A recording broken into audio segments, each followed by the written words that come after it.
भगवान का अवतार जगत के निरीक्षण के लिए होता है। ये जगत भगवान का बनाया हुआ है। आपने जो सुकृत किए हैं उसके परिणाम स्वरूप आपको इस धरती पर भगवान ने भेजा है। आज आपको रहने के लिए मकान, भोजन के लिए खेत खलियान, विकास करने के लिए दुकान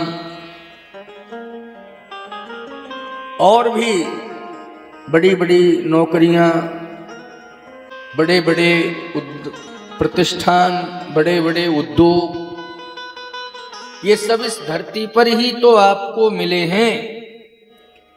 लेकिन विचार करना, किस धरती पर हमें किसने भेजा है? भगवान ने भेजा है। तो भगवान कभी कभी आएगा, वो जगत का निरीक्षण करने आएगा। लेकिन एक बात आपको और के बता दूं, भगवान बार बार आए तो निश्चित रूप से आपके कारण भगवान को कष्ट ही होगा, क्योंकि भगवान को आपके कारण आना पड़ेगा। तो आना पड़ेगा तो नर लीला करनी पड़ेगी। तो जो आपको सुख और दुख मिल रहा है वो भगवान को भी मिलेगा। भगवान को तो जरूरत नहीं है, लेकिन तुम लोग बुलाते हो इसलिए भगवान आते। तो विचार ये करना है कि हम ही लोग भगवान जैसा कार्य करें तो भगवान को बार बार कष्ट न दें, न उनको बार बार बुलाएं। हम ही लोग भगवान के जैसा कार्य करें।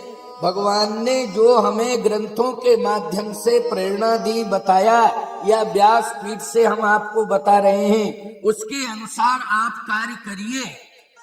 तो फिर भगवान को इस धरती पर कष्ट उठाने के लिए नहीं आना पड़ेगा, बल्कि अच्छा कार्य करोगे तो अपनी पूरी आयु करके भगवान के धाम जाओगे। भगवान अपने पास तुम्हें व्यवस्थित स्थान देगा।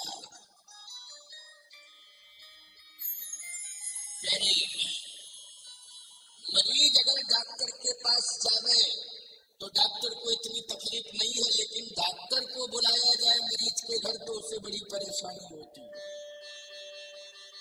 यदि आप बीमार हैं और डॉक्टर के पास जा रहे हैं तो डॉक्टर इलाज करेगा, लेकिन आप इतने ज्यादा बीमार हो गए हैं कि डॉक्टर ही आपके घर में आ रहा है तो उससे बहुत दिक्कत है, क्योंकि उसकी व्यस्त लाइफ है। बहुत से कार्य उसको अपने अस्पताल में ही निपटाने पड़ते हैं, क्योंकि वहां पर भी सैकड़ों लोगों की लाइन लगी है। अकेले आपके लिए घर आना पड़ रहा है, वहां सैकड़ों लोग बैठे हुए हैं, इंतजार कर रहे हैं। इसलिए आप जैसे भक्त बैकुंठ में बहुत हैं, और भक्ति नहीं, संत बैठे हैं बड़े बड़े। भगवान को उनका भी ध्यान रखना है। लेकिन फिर भगवान आपके बीच में आ रहा है,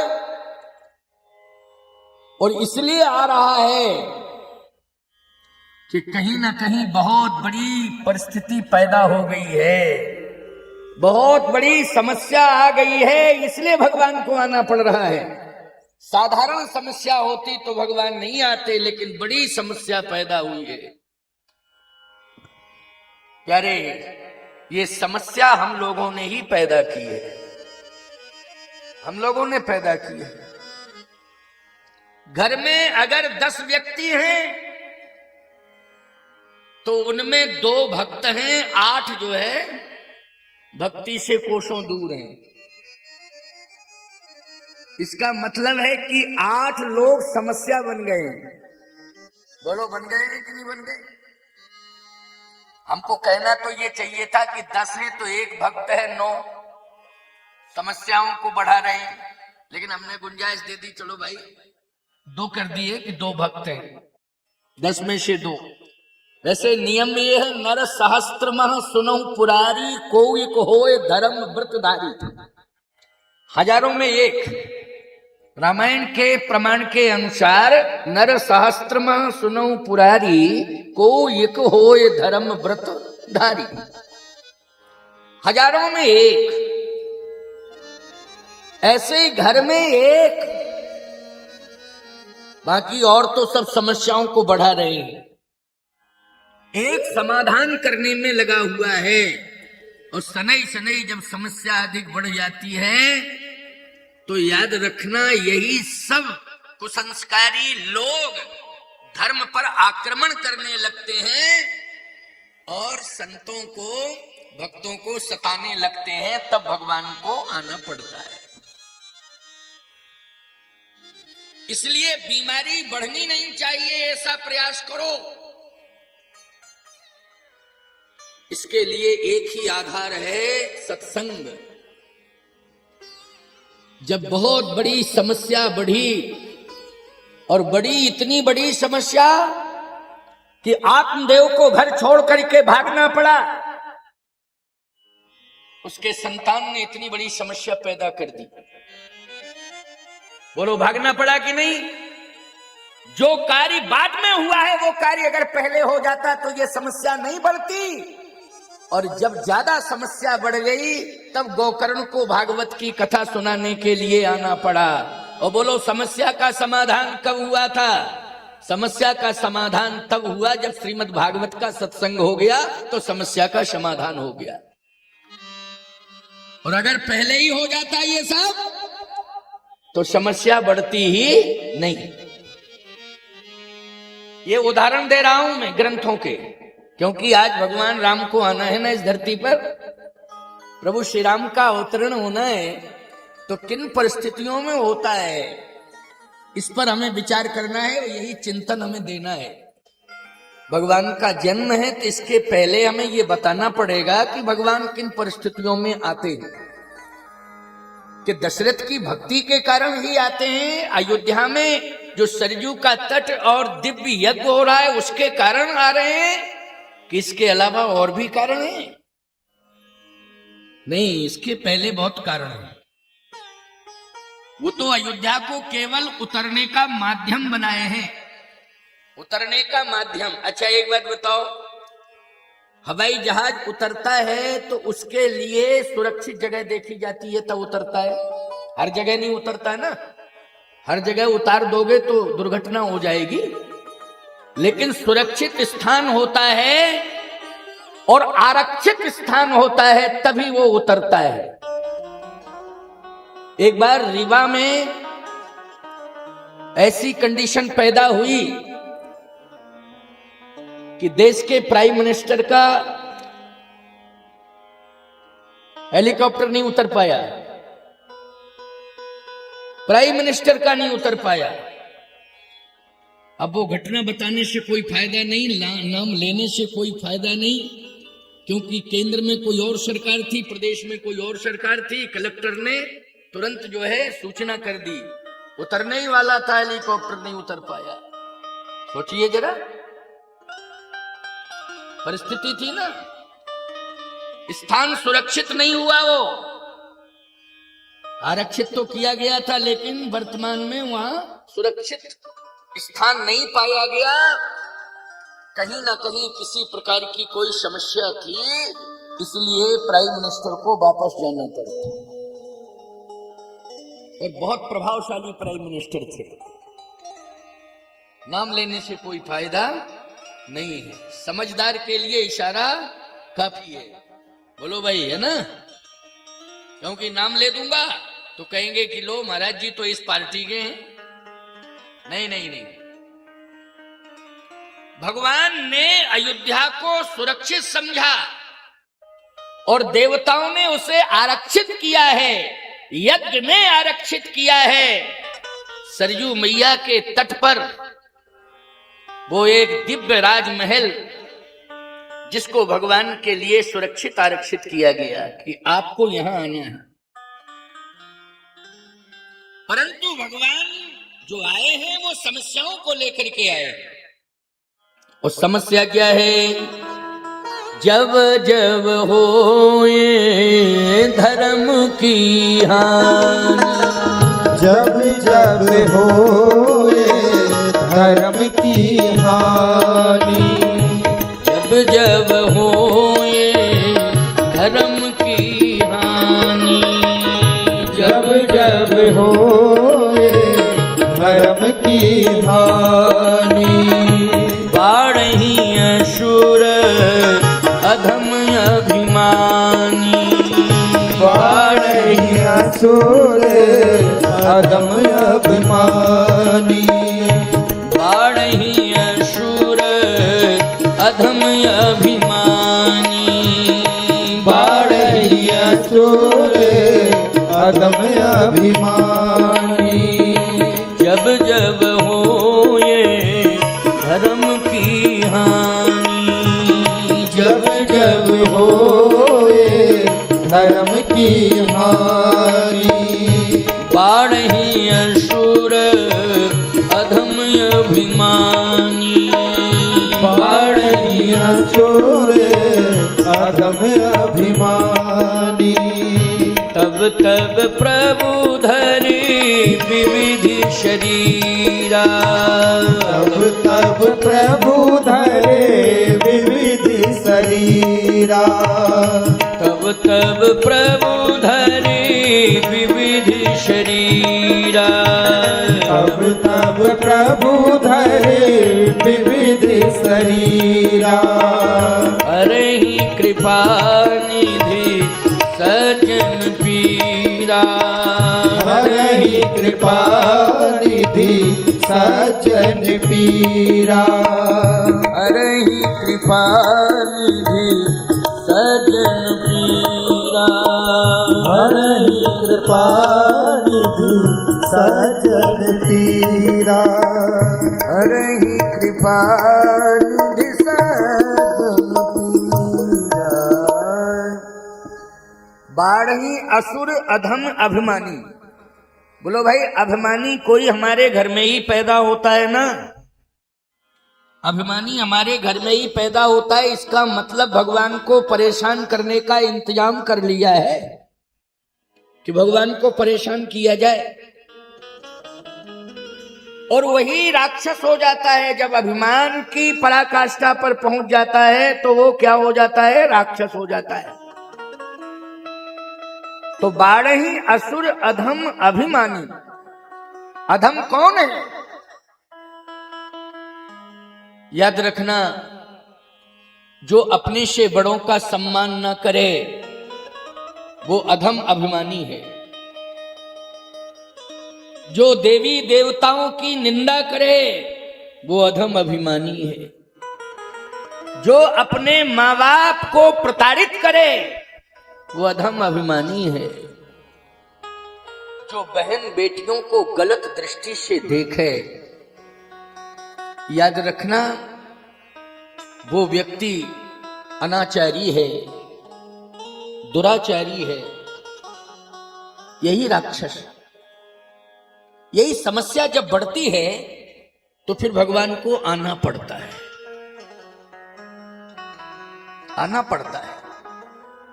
आप कहो महाराज जी भगवान बुला लें, तो ऐसे कैसे बुला लेंगे भगवान? अगर ऐसे ही बुला लें भगवान तो याद रखना आप लोगों का धर्म के प्रति विश्वास उठ जाएगा कि अधर्म भी करता, पाप भी करता और आराम से मर जाता। नहीं नहीं, किस तरह से मरता है, किस तरह से उसे मारा जाता है, ये सब भगवान दिखाने के लिए आते हैं कि मुझे परेशानी उठानी पड़ेगी, लेकिन मैं इस धरती पर जाऊंगा और उन राक्षसों का समूल नष्ट करूंगा। भले ही इसके लिए मुझे कष्ट उठाना पड़े, लेकिन मैं भक्तों को विश्वास दिला के ही आऊंगा। मेरे भक्त कहीं मुझसे दूर ना हो जाएं, विश्वास ना उठ जावे, इसके लिए भगवान कहते हैं मुझे कष्ट उठाना पड़े लेकिन मैं अवश्य ही आऊंगा। देवता भागते थे, 33 कोट देवता जिनमें बड़ी ताकत है। देवताओं में इतनी बड़ी ताकत है प्यारे, इन विद्वानों से पूछो कि मंत्रों में कितनी बड़ी ताकत है। देवताओं को धरती पर उतार देते हैं। ये कितना सुंदर दिव्य रामार्चन चल रहा है। ये पीठें बनी हुई हैं और हमारे लभानिया जी, किशोर जी और उनके सहयोग में राहुल जी, हाँ, और भी विद्वान सब, बहुत सुंदर 3-4 घंटे का ये सिस्टम है। सभी यजमान खुश हैं, हम भी खुश हैं और निरीक्षण करने हम आते हैं जिससे यजमानों को संतुष्टि मिल जावे कि महाराज जी कम से कम हम लोगों के बीच में आते हैं और हमें भी पीठ पर विराजमान ठाकुर जी का दर्शन होता है। उस अर्चन में दर्शन का फल मुझे भी प्राप्त होता है, इसलिए मैं आ जाता हूं। कहने का तात्पर्य मेरा यह है कि ये जो आनंद प्राप्त हो रहा है आप जैसे भक्तों के द्वारा, तो भक्तों का विश्वास ना उठ जावे कहीं भगवान से। इसलिए भगवान कहते हैं कि मैं आ रहा हूं, मुझे परेशानी उठानी पड़ेगी लेकिन मैं परेशानी उठाऊंगा, लेकिन आऊंगा। लेकिन कहने का तात्पर्य मेरा यह है कि परेशानी मनुष्यों ने ही पैदा की है। बोलो की है कि नहीं? और भगवान ने कष्ट उठाया है तो तुम लोगों के कारण उठाया है। इसलिए प्रयास किया जाए कि भगवान को कष्ट ना हो और हम भगवान का कार्य करें। तो इसके लिए एक ही साधन है, वो है श्री राम कथा, श्रीमद् भागवत की कथा, पुराणों की कथाएं। यही कथाएं माध्यम है कि हम राक्षसत्व से बच सकते हैं, हम राक्षसत्व से बच सकते हैं। हमारे अंदर मानवता आ सकती है, दानवता हमसे कोसों दूर चली जाएगी। हमारे अंदर क्या आएगी? मानवता। ये मानवता का पाठ पढ़ाया जा रहा है। एक बात आपको बतावें, जितना राम जी को कष्ट उठाना पड़ा उतना परशुराम जी को कष्ट नहीं उठाना पड़ा। बोलो भाई क्यों? जबकि राम जी के पहले परशुराम जी का अवतार, लेकिन इतना कष्ट नहीं उठाना पड़ा जितना राम जी को कष्ट उठाना पड़ा। आपको एक बात बताएं, रामा अवतार के बाद जो है कृष्ण अवतार हुआ, तो कृष्ण अवतार में भी भगवान कृष्ण को ज्यादा ना रहना पड़ा, ना ज्यादा कष्ट उठाना पड़ा। जल्दी जल्दी लीला पूरी कर दी कि नहीं? इतना कष्ट नहीं उठाना पड़ा। नृसिंह भगवान, उनको भी कोई कष्ट नहीं उठाना पड़ा। वामन भगवान, कोई कष्ट नहीं उठाना पड़ा। आदि आदि बहुत अवतार हैं, लेकिन सबसे ज्यादा अवतार बाद में यदि कष्ट उठाने वाला अवतार हुआ है तो किसका हुआ है? प्रभु राम का हुआ है। बोलो हुआ है कि नहीं हुआ है? ये विचार नहीं है, बात है, महत्वपूर्ण बात है। मैंने चिंतन किया है, एक एक बात पर चिंतन किया कि सबसे ज्यादा कष्ट भगवान दास जी, सबसे ज्यादा कष्ट जो है किसको? रामनिवास। नाम तो सबके थोड़े थोड़े आते हैं, रामवीर बैठा हुआ है नहीं, परंतु नाम तो सबके आते हैं, बहुत लोगों के, परंतु इतने सारे लोग बैठे हैं कि सबके नाम हम जानते भी नहीं हैं। लेकिन दृष्टिपात कर देते हैं तो ये समझ लेना चाहिए कि महाराज ने हमें देख लिया है तो महाराज हमको पहचान गए। भाई इतने में संतोष कर लो, क्या दिक्कत की बात है ना? क्योंकि हम सब पर दृष्टि डालते हैं, सब पर मेरी दृष्टि। हमको आप जैसे भक्त पसंद है। लेकिन मैं राम का चरित्र सुना रहा हूं, प्रभु राम का चरित्र सुना रहा हूं, बता ये रहा हूं कि आज राम जी आ रहे हैं, लेकिन सबसे ज्यादा कष्ट उठाने वाला यदि कोई अवतार है तो वो रामा अवतार है। प्रभु राम ने कष्ट उठाया, इसलिए हम सबकी हर श्वास पर राम का नाम है। जब कोई कष्ट होता है तो कहते राम। क्यों भाई? क्योंकि कृष्ण कहने में तो जीव नहीं पलटती है नहीं? क्यों भाई? जब हम बिल्कुल फुर्सत में होते हैं, एकदम मस्ती में, तब कृष्ण, और कष्ट में होते हैं तो राम राम। क्यों भाई? राम है तो वही राम कृष्ण है, कृष्ण ही राम है, कोई अंतर नहीं है। लेकिन कष्ट उठाने वाला यदि कोई अवतार है तो वो प्रभु राम का अवतार है। लेकिन इस पर विचार करना पड़ेगा कि हम भगवान को कष्ट ना उठाने दें। इसके लिए पहले ही इंतजाम कर लें कि पूरे परिवार को बच्चों के सहित हम सत्संग से जोड़ दें, संतों से जोड़ दें, जिससे हमारे घर में देवत्व बना रहे, मनुष्यत्व बना रहे, राक्षसत्व ना आने पावे। ये प्रयास हमें करना है।